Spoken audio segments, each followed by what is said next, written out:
Welcome to our channel. Today we how to download new Relic infrastructure agent for Kubernetes, beginner guide step by step clearly.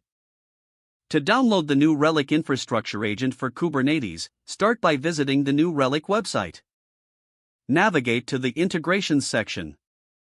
From there, go to the Kubernetes page. You will see the instructions for installing the new Relic agent. Make sure you have installed the Kubernetes command line tool, kubectl.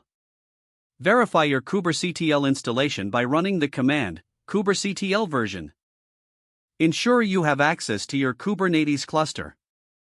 Next, create a namespace for new Relic by executing kubectl create namespace new Relic. Now, you need to obtain your new Relic license key. Log into your new Relic account and find your license key in the account settings. Once you have the license key, you will need to create a configuration file. This file should contain the license key and other necessary settings. Use the command kubectl create secret generic new Relic from literal equals license key equals your underscore license underscore key in new Relic. Next, you will apply the new Relic infrastructure agent using a deployment file. Open the deployment YAML file provided in the new Relic documentation. Edit this file to include your license key in the required section. After editing, save the file and apply it using kubectl apply your deployment file.yaml. Once the deployment is complete, check the status of the pods with kubectl get pods and new Relic. If the pods are running, the installation was successful.